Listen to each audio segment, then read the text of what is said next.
Hello world, hello world. Welcome back to my channel. Call me Biz. Bill Burr, stand-up monologue.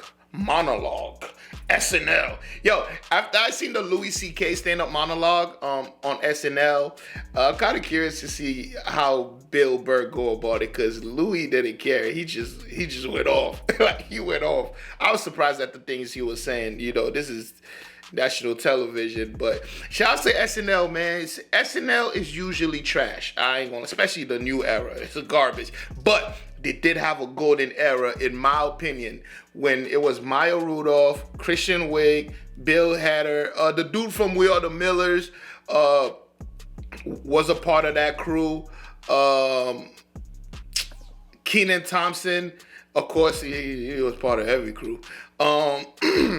They had so many classic epic skits around that time. It's like they couldn't miss. Shout out to them.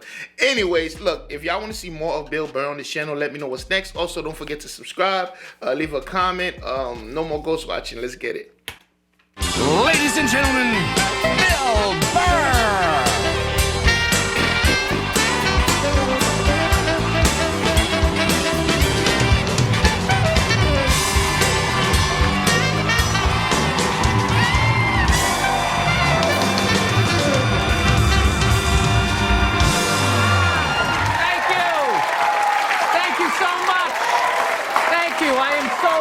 I am so excited to be here. I have been doing stand-up forever, and this has always been a lifelong dream of mine to come here and host Saturday Night Live, so thank you so much for coming out. Dream come true. Coming out during these difficult times. You guys all look like surgeons with your masks on. Makes me feel comfortable. Oh, this is that you're wearing masks. I like people who wear masks. That's good. You're listening to the eggheads. The people we all cheated off of in high school, right? Keep listening to them. And then if you don't wear a mask, that doesn't bug me either, right? Take out your grandparents, you know? Take out your weak cousin with the asthma. I don't care. It's your decision. There's too many people. It's a dream come true. If you're that dumb and you want to kill your own family members, by all means do it. Stops you from reproducing. It's literally a dream come true. And speaking of dreams come true, did you see Rick Moranis got sucker punched on the Upper West Side? New York is back, baby! New York is back! Yes! We lost our edge there for a minute.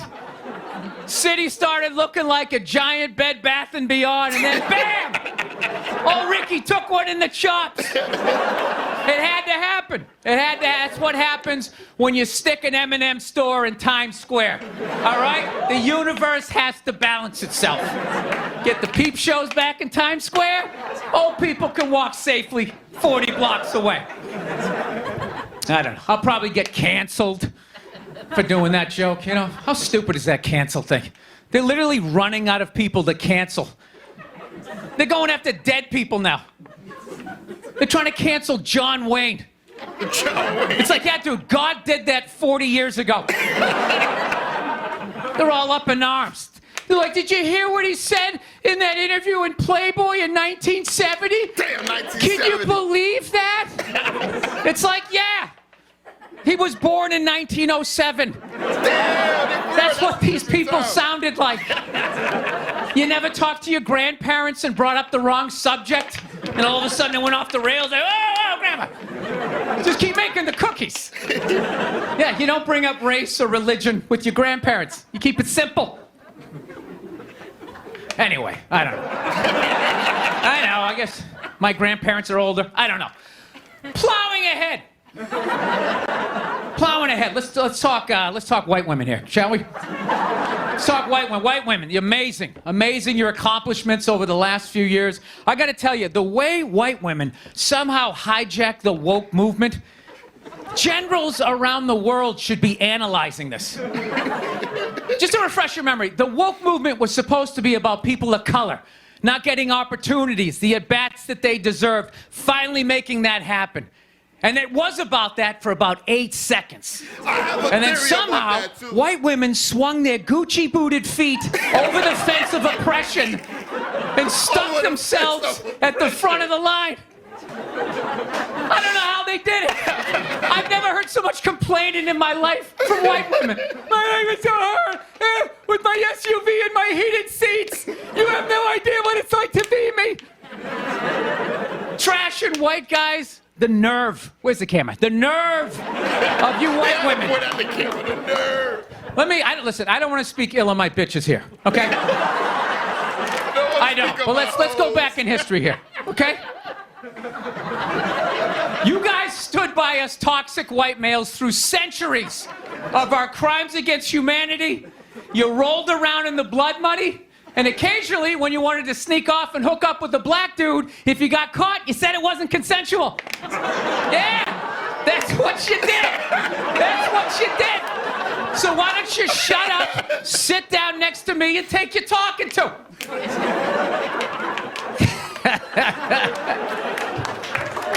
Thank you.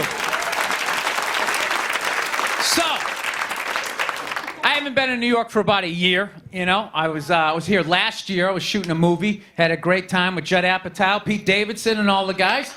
Yeah, had a great time. And I hadn't been here in like 13 years, and I immediately noticed how extra crowded the city was. And I was getting all claustrophobic. I'm like, what's going on? How much are people not using safe sex and making all these babies, you know? So I finally walked up to this old New York door guy, and I was just like, dude, what's going on? What's with all these people here? And he was just like, oh, no, don't worry. He goes, it's June. He goes, it's Pride Month. And I'm like, what's that? You know, I'm 52. I never heard of it, right? They didn't have that when I was a kid. He goes, oh, it's Gay Pride Month. And I was just like, oh. Dude, you know when you're just like stuck in the Matrix and you just can't, everything's just pressed up, you can't see anything? And then somebody gives you that little nugget of information that just pulls it back? Like, why is it so crowded? It's Gay Pride Month. Tank tops. 0% body fat. 2 guys kissing. Rainbow flags. 0% body fat. I didn't know that. That's what I learned. The month of June is Gay Pride Month. That's a little long, don't you think?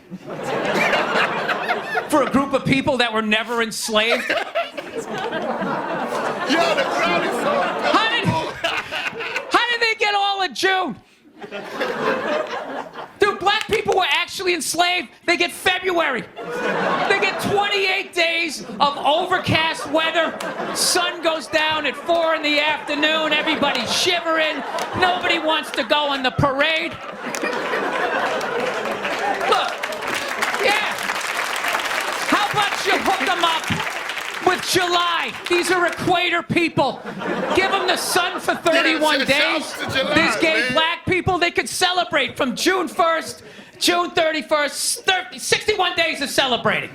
All right, that's all my time. We got a great show for you guys, everybody. Jack White is here. It's going to be amazing. Please stick around. We'll be right back. Shouts to Bill Burr. A couple of those jokes he did already, like the white woman hijacking, what is it, oppression or whatever. Yo, hey, here's the thing I want to say. So when I first started to see like woke, like you know, a lot of woke is used for everything now. You know, woke is used for like if there's something gay, if there's something everything they use woke, right? And it's crazy because, like, when that started, I didn't even know it was in white media that hard, like, until a couple of years ago, when you started to see, like, people like Ben Shapiro and those people coming up, getting popular on the internet. And so what woke was, right? Woke, I'm shocked it even, like, you know, like, got mainstream. It was a few black conscious leaders that was educating black people about like black history and like real black history, you know, going further than Malcolm X and Martin Luther King and you know the brief American stuff that they teach you in high school for like a couple of weeks before they move on. It was that. It was kind of like building black consciousness. For some reason, that education and blah blah blah. For some reason, that expanded somehow to like transgenderism, to gay rights, to a whole bunch of other shit. So that's why when you see Black Lives Matter, it's just like a umbrella of a whole bunch of other shit. It's just weird. So I don't know. Like when I started to hear that in the mainstream, oh, that's woke. I'm like, oh, what is going on here? That's very interesting how that shit got flipped and weaponized. And it's like, damn. A lot of the black people that was teaching all that stuff don't agree with half the shit they call woke. So it's kind of weird to see how something educational for like, the so-called lost black people, became whatever it is now. So every time I hear woke, I always gotta ask people, what do you mean by that really? Like, because what those people are represented is not necessarily what that word represents, It's like that trans girl on the Bud Light thing. Bud Light went woke. It's like, what does that mean? You feel, what does that mean? Like, what does that mean? But that's the thing that happens a lot. Everything gets lost in translation. Is that what they said? Something could come from something pure and then, it becomes something completely different and you don't even recognize it anymore. And that's why a lot of people just stay away from that. You never heard me say woke or wake up or anything like that, ever. Because it just means something completely different now, you feel me? But yeah, so I that was brief. But damn, the crowd seems very, very, very, very uncomfortable, especially about the white woman jokes. Yeah, I mean, there's several ways you could look at it because if let's say this, right? They say that white men are like the cause to all evil, but these white men have mothers and sisters and wives. So it's like you can't separate. That's even with black culture, like the division between black men and black women is so dumb because you can't separate the man from the woman, no matter how hard you try. And it's only America they try to do that. They just like white. You see all the time on YouTube, white women saying, "Oh, white men, the patriarchy is the cause of all our problems." You talk about your dad and your brother, that's the cause of all your problems? No, not them, the other ones. It's like, who's the other ones, Or on the black side, black men are not doing enough, blah, blah, blah. Oh, you talking about your dad? Your brother, your sons, those, you can't say, it's crazy how we try to do that here, And, I blame it all on feminism. Feminism tell women, look, you are better than men, so therefore they are the problem. When you can't separate the genders, they have to work together. The only reason why everyone is here is because of that, man. Shouts to Bill Burr, he's hilarious, but I feel like he chose the wrong crowd to do this whole bit. They were like, oh, try not to laugh. It's crazy. Shout out to Bill Burr. That was incredible. I don't give a fuck what y'all say. Anyways, y'all let me know how you feel about it in the comment section below. Also, let me know what is next from Bill Burr, and I got you, all right? And if you made it this far, go ahead and hit that subscribe button. Like the video if you like the video. Leave a comment. Let me know that you are here. I do appreciate it, and I will see you in the next one. And guess what? You better be, though. Peace.